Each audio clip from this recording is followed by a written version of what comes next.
So we're basically making sure that every book is code mapped, which is my patented technique to show the phoneme to grapheme mapping more easily. So we're visually showing where every grapheme is segmented in the word, and it's monster mapped so the children don't need you, because regardless of the grapheme, they know the sound, the phoneme that it represents. Because letters don't make sounds, letters represent sounds depending on the word. So let's say that here they weren't sure, they could just play the monster.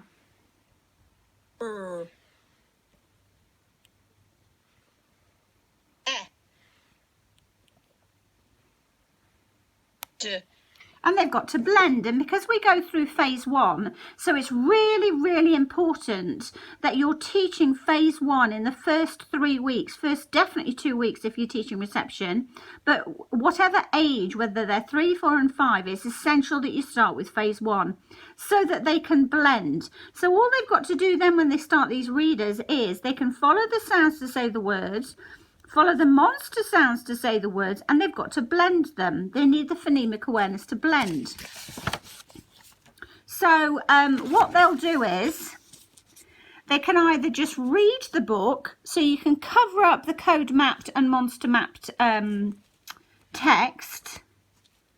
And these are little books, so these are actually getting these printed as books, and you can get them in a pack with five books in each pack, or just 1 book in each pack.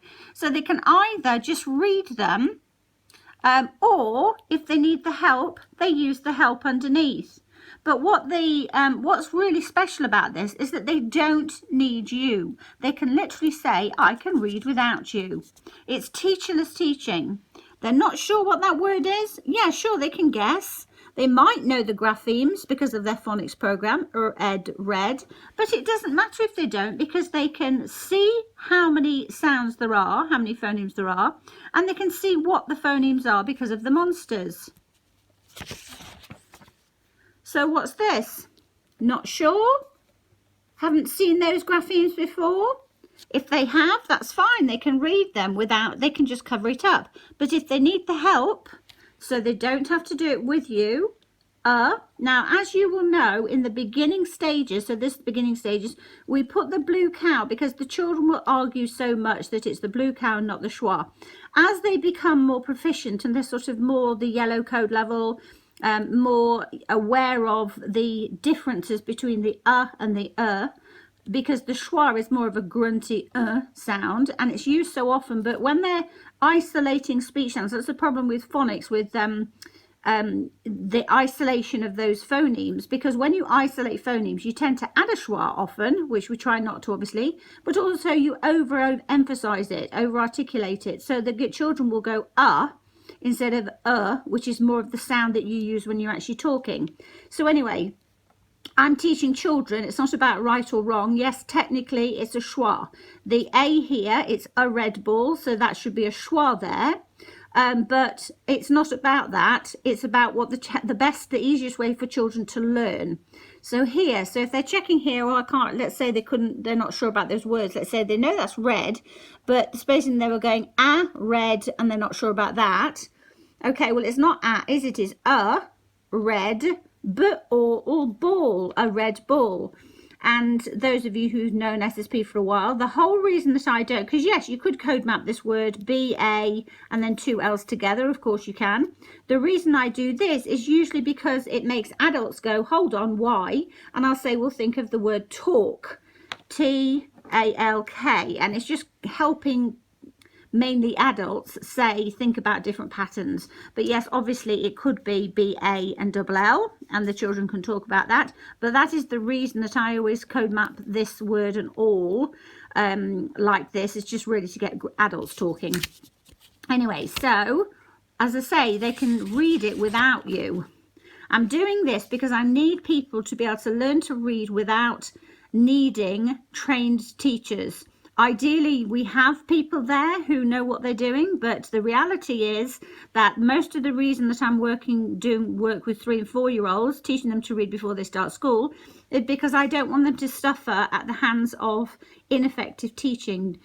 This teacher. Anyway, so, you know, there's a lot of, oh, he must be dyslexic. No, you need to teach him in the way he learns. And that's why we start off with phase 1. So they have to develop the phonemic awareness. And once they've developed the phonemic awareness, they will fly on these because they can do it on their own. So a red, okay, what is it? And they could guess, yes, it's a bus. Okay, a red bus. But let's check that it was the sounds that we thought. We can check with the app. What is it? A red b. Okay, so what was it? A red? A red bus. So they can self-check. What do you think it is? Oh, I think it's a red house. Okay, so what are the sounds?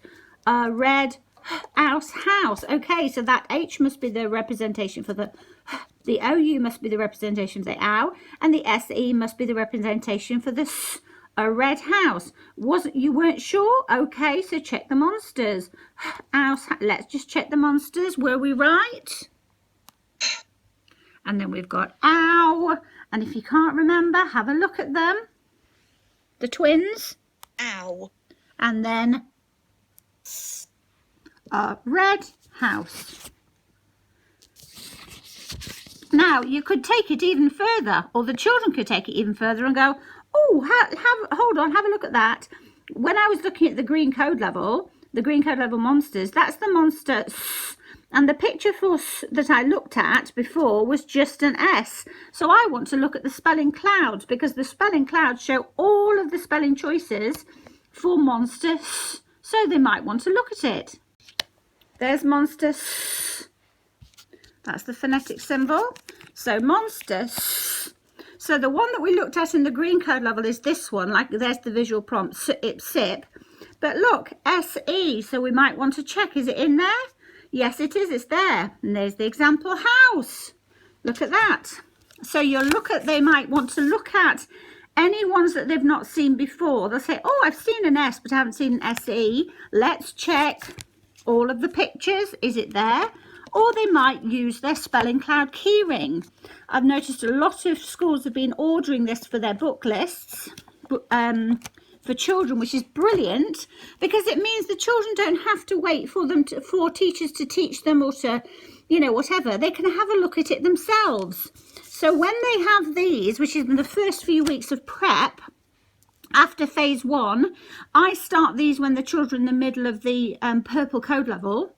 So it means that the children, alongside their decodable readers that they're reading with the systematic teaching order, which is these high frequency ones on the outside, you can use these readers and the children do it on their own. And they can also explore the graphemes in here that you haven't taught, nowhere near teaching yet or having a look at yet. It's all about the children reading independently. So have a look here. We're in the, say, 4th week of prep. The children are looking at their phonics, yes, but because of their phonics, they might have looked at these if they're in the purple code level, but they haven't looked at that yet because they're not in the yellow code level. But it doesn't matter. They don't have to wait because they can figure it out without teachers. Yes, they can guess it's a red roof, which is brilliant, using the clues, but they're going to actually check it. See the segmentation. Oof. Oh, yes, it is, but I wasn't sure. Let me just check. A red roof. What do I think it is? That OO. And I know it's the ROOF because of the patent technique, code mapping. Let's have a look at the monsters. Oof. Let's just check. Is it oof roof? Let's check. Ooh. Ooh.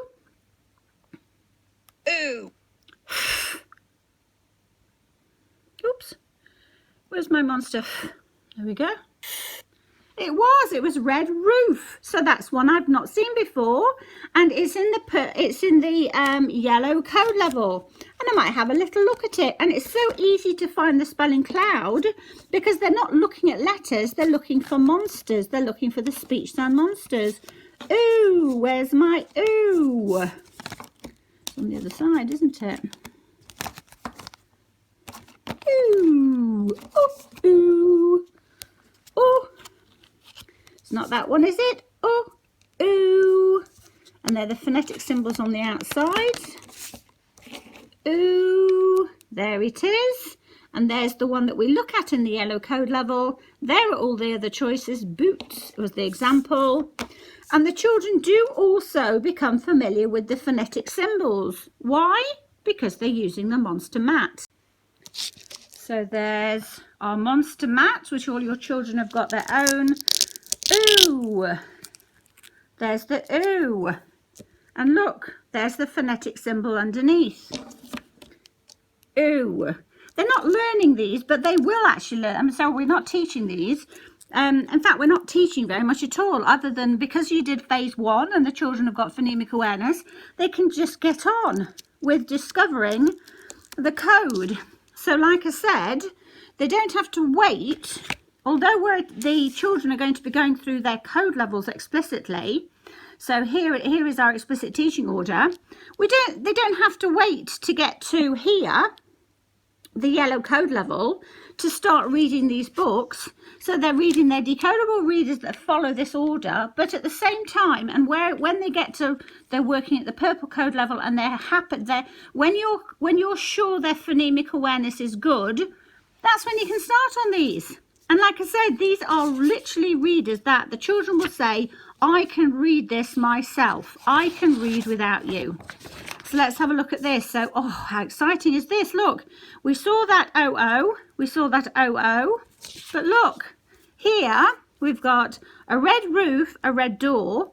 Now, the children might see the OO and the OO, but here it makes it really clear, doesn't it? Oof, roof. But what about this one? D or door, so they O-O-R there together. And if we're not sure of the sound, which they will hear the sounds because we've checked they've got the phonemic awareness, but look, they're going to play it. D or door, d or door.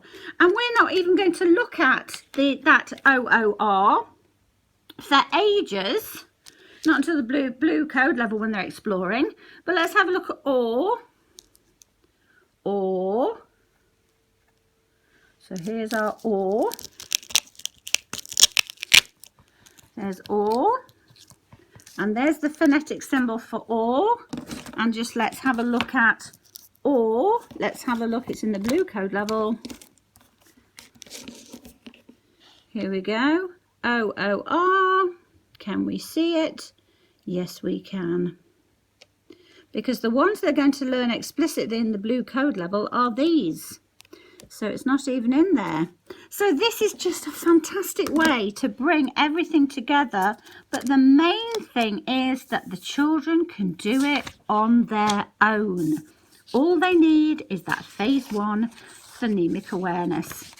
So yes, they could read this as if it was a, decodable reader, and they're at the purple code level, because at the purple code level they know those graphemes, ed, red, hat.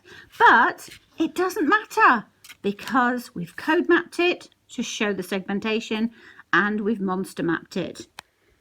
It's just, it's so simple. It's a major breakthrough, and I can't wait to be able to share all of these readers with you.